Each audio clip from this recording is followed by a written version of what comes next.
प्यारे बच्चों, आज हम डिराइव करेंगे expression for force between two straight parallel conductors carrying current in opposite direction और वहाँ से हम डिफाइन करेंगे 1 एम्पियर। बच्चों, पिछले वीडियो में हमने कंसिडर किए थे two straight parallel conductors carrying current in same direction और वहाँ हमने देखा था कि कंडक्टर्स एक दूसरे को अट्रैक्ट करते हैं अगर उनमें करंट सेम डायरेक्शन में फ्लो कर रहा है। आज हम कंसिडर करेंगे कंडक्टर्स जिनमें से कि करंट अपोजिट डायरेक्शन में फ्लो कर रहा है और हम प्रूव करेंगे कि कंडक्टर्स जो हैं वो रिपेल करते हैं एक दूसरे को जब उनमें करंट जो है वो अपोजिट डायरेक्शन में फ्लो करता है। तो चलिए शुरू करते हैं। Let us consider two straight parallel conductors carrying current in opposite direction. ये हमने दो कंडक्टर्स कंसिडर कर लिए A and B. These conductors are infinitely long. These are straight, parallel and placed in vacuum. These are placed in plane of the paper. Their area of cross section is negligible. D is the distance between the conductors. Let a current IA is flowing through conductor A and a current IB is flowing through conductor B. These currents are in opposite direction. अब जब current flow कर रहे हैं इन conductors में तो इनके around magnetic field setup हो जाता है in the form of concentric circles with centre at the conductor. At a time हम कंसिडर करेंगे conductor A and current I A flowing through it. हम फाइंड आउट कर लेते हैं इसके मैग्नेटिक फील्ड की value at any point say P. Point P lies on the conductor B. Magnetic field at P due to current IA through conductor A. क्या formula है इस magnetic field के लिए? हमने डिराइव किया था P is equal to mu not over 4 into 2I over वहाँ हमने डिस्टेंस लिया था A, यहाँ डिस्टेंस है D. ये मैग्नेटिक फील्ड है due to current through conductor A, तो हम इसको BA लिख लेते हैं। Magnetic field BA at point P due to current IA through A। Point P हम कहीं भी ले सकते हैं कंडक्टर B पर, क्योंकि कंडक्टर्स पैरेलल हैं तो सारे पॉइंट्स का B के सारे पॉइंट्स का डिस्टेंस जो है वो यहाँ से इक्वल होगा D, और करंट भी सेम फ्लो कर रहा है। यहाँ करंट कितना है IA, तो ये मैग्नेटिक फील्ड यहाँ। इसकी direction is given by right hand thumb rule. If the thumb is pointing in the direction of current then the fingers curl in the direction of magnetic field. इस तरफ fingers जो हैं वो inward point कर रही हैं। So magnetic field due to current IA is perpendicular to the plane of the paper directed inward. ये magnetic field BA। अब क्योंकि कंडक्टर B जो है it is in the plane of the paper, तो ये मैग्नेटिक फील्ड कंडक्टर B के भी perpendicular होगा, डायरेक्टेड इनवर्ड। तो magnetic field perpendicular to plane of paper directed inward को हम रिप्रेजेंट करते हैं बाय क्रॉस। तो इसकी डायरेक्शन क्या हो जाएगी? Perpendicular to plane of paper और perpendicular to conductor B directed inward. अब कंडक्टर B लाई कर रहा है इस मैग्नेटिक फील्ड में। हम जानते हैं कि if A current carrying conductor is placed in a magnetic field it experiences a force. तो चलिए फाइंड आउट कर लेते हैं। फोर्स एक्टिंग ऑन से L length of conductor B, तो ये फोर्स आ जाएगा। अब ये फोर्स लग रहा है कंडक्टर B पर, force acting on L length of B on B due to A, force on B due to A. क्या फॉर्मूला होता है? I L into B into sine theta. यहाँ कंडक्टर बी में से करंट फ्लो कर रहा है आई बी। मैग्नेटिक फील्ड कौन सा है? Magnetic field B A. और थीटा कितना है? Angle between current I B and magnetic field, they are perpendicular, so theta is equal to 90 degree. ये हमने एल लेंथ कंसिडर कर ली। तो ये एफ बी ए कितना हो जाएगा? F B A equal to I B into L. B A की value substitute कर देते हैं। It is mu not over 4 pi into 2 IA over D sine 91 हो जाएगा। इसको हम लिख लेते हैं, कांस्टेंट को आगे लिख लेते हैं, 2 mu not over 4 pi into IA पहले लिख लिया, IB into L divided by D. चलिए अब इस फोर्स की डायरेक्शन फाइंड आउट करते हैं। Direction is given by Fleming's left hand rule और राइट हैंड पाम रूल।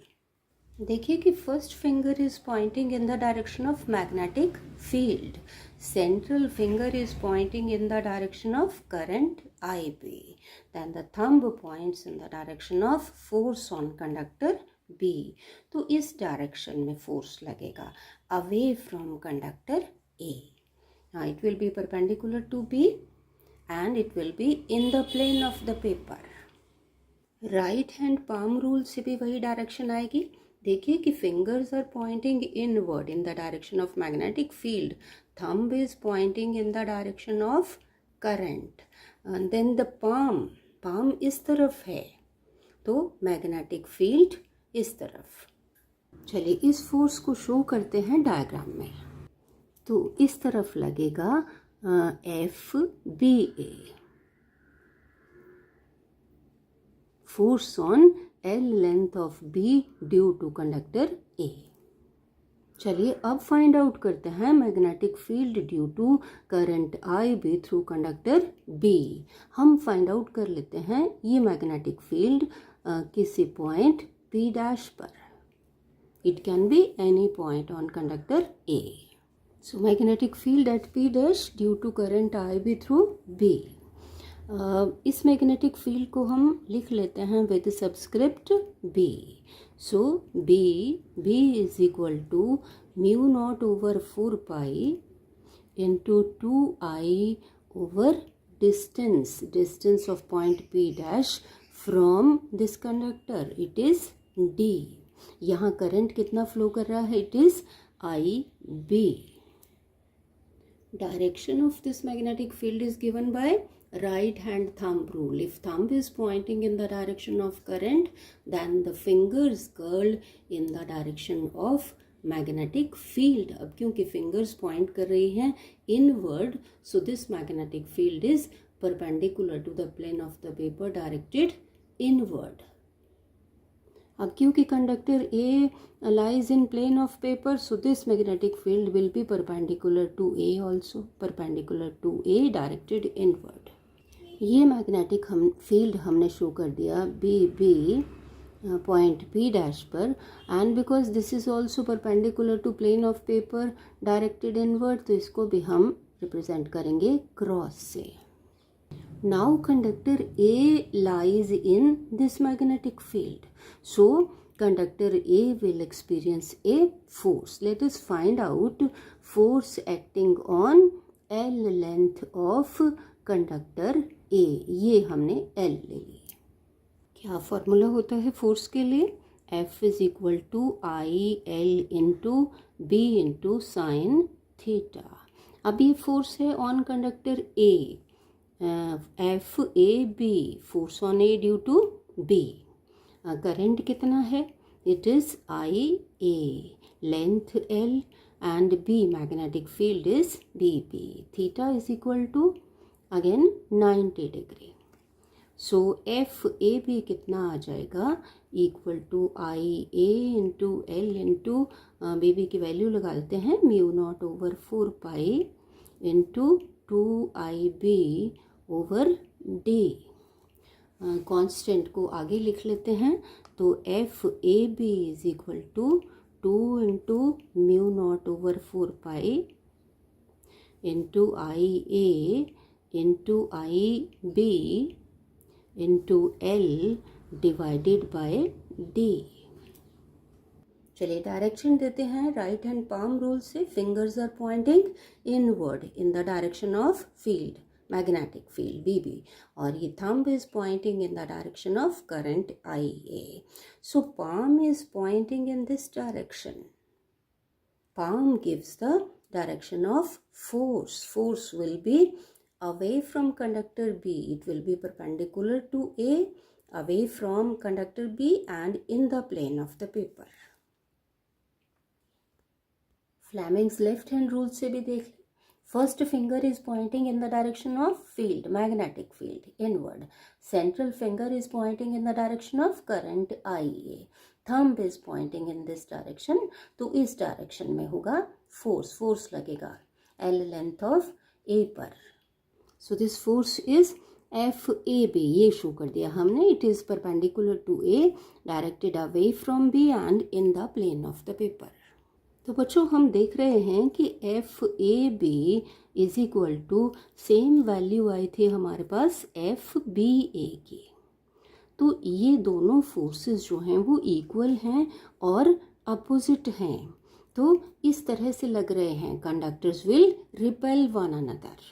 तो हम इनको लिख सकते हैं इस तरीके से with minus sign. This is in accordance with Newton's third law of motion.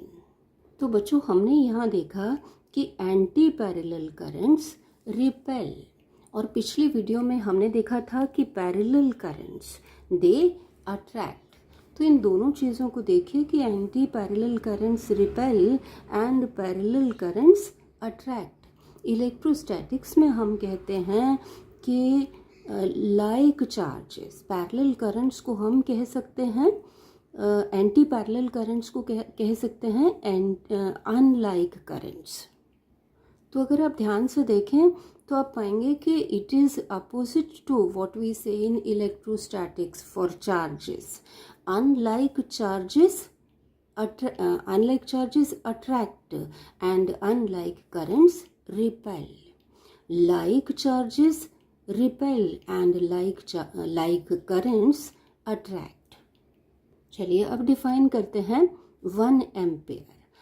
तो लिख लेते हैं F A B in magnitude is equal to F B A. This is equal to 2 into mu not over 4 pi into I A into I B into L over D. यहाँ से हम find out कर लेते हैं force per unit length. Length L से divide कर दिया, इधर भी डिवाइड कर दिया एल से, ये कैंसिल हो गया। ये हमारे पास आ गया फोर्स पर यूनिट लेंथ। इसको हम डिनोट कर देते हैं स्मॉल एफ से with subscript A B. Force per unit length of A due to B equal to F B A. This is equal to 2 mu not over 4 pi into I A into I B over D. Now if IA equal to IB equal to 1 ampere and D equal to 1 meter, तो उस case में F A B कितना आ जाएगा? F A B equal to F B A. This will be equal to, ये 1 हो गया, ये 1 हो गया। This is 2 into mu not over 4 pi कितना होता है? 10⁻⁻⁷। ये फोर्स है न्यूटन्स में, और क्योंकि ये फोर्स है पर यूनिट लेंथ तो हम इसको लिखेंगे पर मीटर। सो 1 एम्पेयर कितना करंट होता है? 1 एम्पेयर उतना करंट होता है जो इन दो parallel straight infinitely long straight conductors में से फ्लो अगर कर रहा है, और ये डिस्टेंस 1 मीटर है वैक्यूम में, तो ये करंट प्रोड्यूस करेगा फोर्स। कितना फोर्स? 2 इंटू 10⁻⁻⁷ न्यूटन पर मीटर।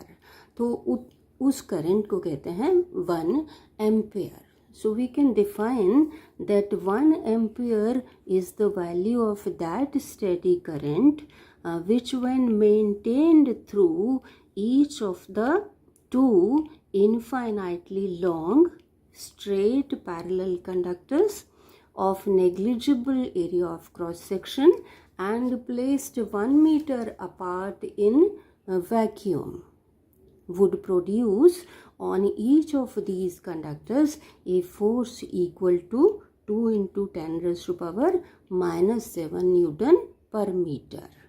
तो ये फोर्स इस केस में फोर्स ऑफ रिपल्शन होगा और पिछले वीडियो में हमने पढ़ा था कि अगर करंट सेम डायरेक्शन में हो तो यही फोर्स अट्रैक्टिव होता है. तो बच्चों इस तरह से आप डिफाइन कर सकते हैं 1 ampere. 1 ampere is the value of that steady current which when maintained in each of the two infinitely long straight parallel conductors of negligible cross section and placed 1 meter apart in vacuum would produce on each of these conductors a force equal to 2 into 10 raised to power minus 7 Newton per meter of length.